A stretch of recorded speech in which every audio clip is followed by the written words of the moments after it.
투자자 여러분, 반갑습니다. 오늘 우리가 집중적으로 분석할 자료는 저 멀리 일어나는 거대한 지정학적 지각 변동이 어떻게 2026년 우리 포트폴리오의 실질적인 수익으로 직결되는가를 아주 명확하게 보여줍니다. 정치적인 호불호나 이념은 싹 다 빼고 철저하게 데이터와 기업의 수익성, 그리고 기관 투자자의 관점에서 이 지정학적 단층선을 파헤쳐 보겠습니다. 준비되셨나요? 바로 시작해보죠.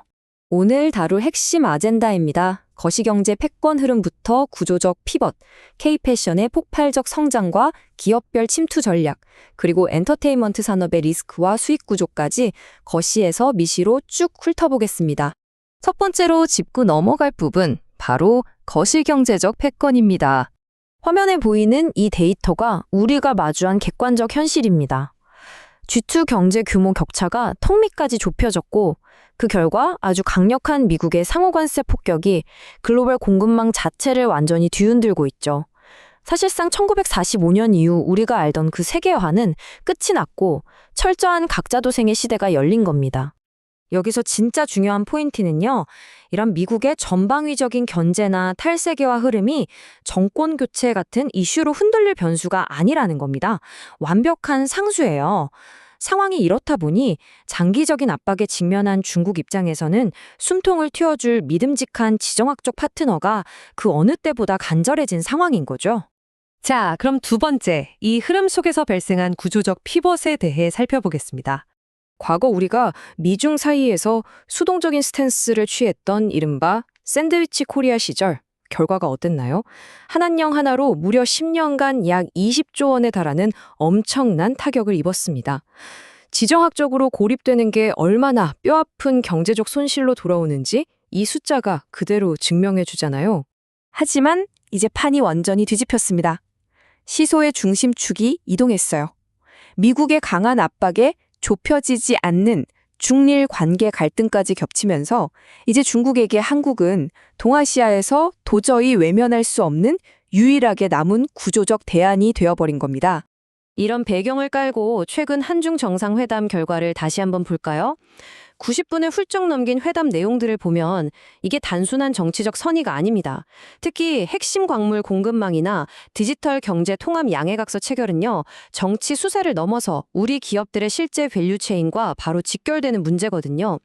기관 투자자들이 이걸 단순한 기대감이 아니라 2026년을 향한 확실한 수익성 개선 시그널로 읽어내는 이유가 바로 여기에 있습니다. 본격적으로 개별 산업으로 들어가 보죠. 세 번째, K패션의 폭발적인 성장 사이클입니다. 요즘 제주도나 핵심 상권으로 유입되는 2천만 명 단위의 외국인 관광객 인프라, 이게 정말 무섭습니다. 국내 K패션 오프라인 매장들이 그 자체로 거대한 글로벌 마케팅 허브 역할을 하면서 엄청난 시너지를 폭발시키고 있거든요. 게다가 무신사 같은 대형 플랫폼들이 징검다리가 되어 까다로운 통관, 인증, 물류 장벽을 싹 다 허물어주고 있어요. 덕분에 작은 인디 K-패션 브랜드들도 거대한 중국 시장에 아주 효율적으로 침투할 수 있는 길이 열린 겁니다. 네 번째, 감성 코퍼레이션의 구체적인 진출 전략을 들여다보겠습니다. 이 회사가 중국을 공략하는 핵심 무기는 파트너사 비인러펀을 통한 홀세일, 즉 도매 방식입니다. 이게 왜 똑똑한 전략이냐면요. 상품을 수출하는 즉시 100% 매출로 깔끔하게 잡히면서도 정작 현지 매장 운영이나 인건비 같은 무거운 비용 부담은 파트너사한테 완전히 넘겨버리는 구조거든요.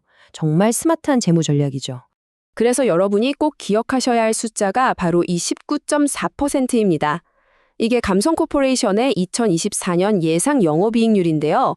방금 말씀드린 사실상 리스크 제로 수준의 홀세일 전략 덕분에 해외 수출 비중이 늘어날수록 오히려 기업 전체 수익성은 쩍쩍 올라라는 구조를 완성해낸 겁니다.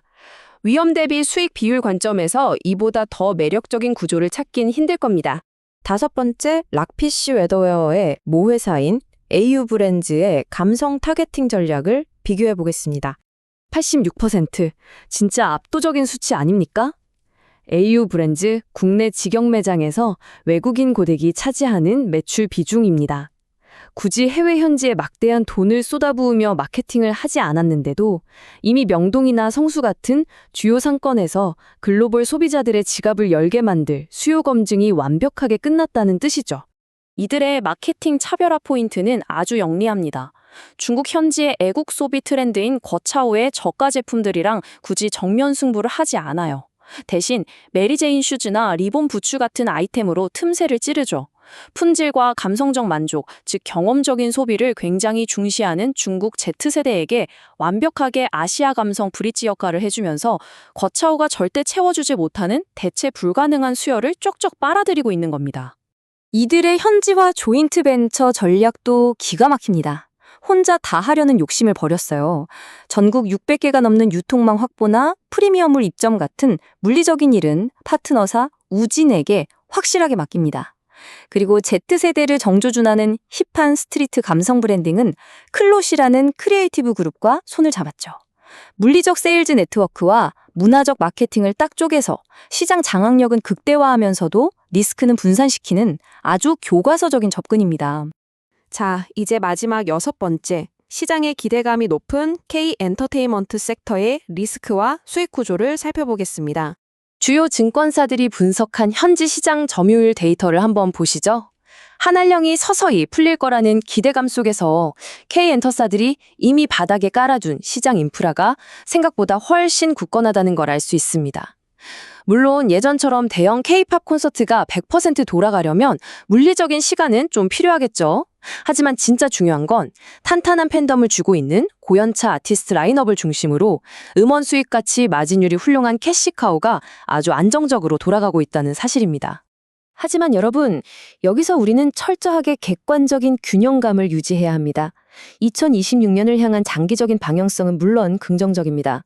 하지만 중국 정부의 강력한 팬덤 규제나 엄격한 콘텐츠 심의 같은 리스크 요인은 언제든 다시 튀어나올 수 있는 시한폭탄 같은 활성 변수거든요. 그러니까 무조건적인 낙관보다는 이슈가 터졌을 때 빠르게 대응할 수 있는 전략적 유연성이 절대적으로 필요한 섹터입니다. 자, 오늘 우리는 거대한 글로벌 지정학적 지각 변동이 어떻게 저 멀리 있는 특정 패션 기업의 19%대 영업이익률로 고스란히 연결되는지 그 촘촘한 퍼즐을 맞춰봤습니다. 여러분께 마지막으로 아주 도발적인 질문 하나 던지면서 마무리하겠습니다. 거침 탈세계화의 파도, 그리고 2026년 한중 관계 정상화라는 거대한 변화의 원년을 앞두고 지금 여러분은 이 지정학적 단층선을 활용해 포트폴리오 비중을 어떻게 조절하고 계십니까? 오늘 살펴본 이 명확한 데이터들이 여러분의 성공적인 2026년 투자 전략에 아주 강력한 무기가 되길 바랍니다. 끝까지 집중해 주셔서 감사합니다.